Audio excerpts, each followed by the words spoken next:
Sure, my name's mundanely is Nathan Trim here at Melee, and my persona name is Lord Edward Von Trim.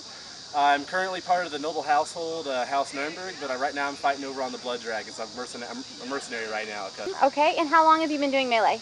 Let's see, I think that 9 years. Yeah, I was going to say early next year is going to make it a decade, so right on a decade right about now. I started when I was 13, which is cool because that means that whenever I die, I'll have been fighting in this sport for as long as you can possibly fight, and I'm really proud of that. You've got a pretty extensive garb here going on. How long did it take you kind of to get that? Because that looks like real leather.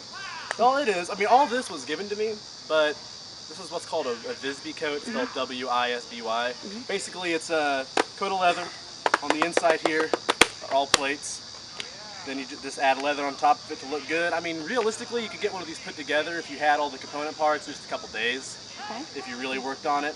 The way crafting out here generally works, though, you'll have 1 or 2 guys on your team that'll do all the crafting. And so for our team, we had a couple guys who sat together and cranked out armor for weeks and weeks on end. So we'd probably turned out suited these about once every 5 to 7 days. Weapon-wise? Weapon-wise, I mean, my preferred combination is basically longsword and buckler. I feel like it's very versatile, very mobile. Awesome. I know a guy named Kurai who's going to really like seeing this interview because we're all about the buckler and longswords. Weapons, I mean, weapons are as low or high as skill caps as you want to make them. I mean, you can get some, you know, pool noodle and some PVC and some tape and have a mace in like half an hour. Or you can run into guys like Steve Martin, who will spend months, not famous Steve Martin, one of our guys named Steve Martin, who will spend months and months and months making a single sword that'll sell for anywhere from $100 to $150. And that's top of the heap. I mean, beautiful craftsmanship. That's one of the best things about these kind of sports is people go to Ren fairs and they see that kind of craftsmanship that sells there for $70 to $100 to $200 depending on what you're buying. Here you can get that stuff for free, fight on somebody's team. They'll teach you how to make it, teach you how to build all that stuff. That's what makes foam fighting really great is the community that follows it around. Different core options. Right now the only cores we don't allow are for safety issues like hollow graphite, shatters, leaves a jagged edge, so if I hit somebody, weapon breaks at a 45-degree angle and I keep pushing, someone's going to get stabbed. Things like carbon fiber, once it gets into your body, stays in your body, so we don't recommend crafting with it. In fact, it's illegal to craft with it. This is fiberglass. This is a fiberglass core with what's called camp mat or camp foam. You can buy it at Walmart, pretty cheap per roll. And lay a core in the middle, sandwich foam on the sides, glue it, tape it, make it look pretty. That's what I mean is so much of crafting is either you're mentored into it or you learn it on your own. So people who start out here fighting tend to make quite a few ugly beater weapons before they finally make something that looks nice and pretty.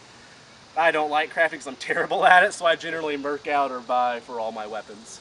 And how long, what kind of got you into Melee? What got me into Melee are the 2 dudes you're probably about to interview, Matt and Mike Gibson. Matt came out, me and Matt had been playing football and had known each other since 5th grade for quite a while. Matt came to me one day and said, Nate, you got to come see these guys. They hit each other with fake weapons on Saturdays at a park called Whiteside. It's awesome. I was like, that sounds stupid. I showed up, and the first week I watched it, I was like, this is really stupid. Then the next week I showed up again, and I was like, this is really stupid, but I swung a sword for the first time. And I've been playing paintball for years, airsoft for years, and that was the exact same, like, visceral, intense combat game feel, except people are face to face with you. You know when you've won that there's nothing to blame but your skill and their mistake. So that's what really draws me to Melee. I mean, I've been working as an administrator again. I've worked as an administrator before out here because, I mean, I'm trying to take this park to the next level. And so as much as I love fighting, I really love building this group to be the best group it can be a lot more. This is like, I can honestly say that Melee is the biggest thing going on in my life right now. And I devote a lot of my time and energy to it.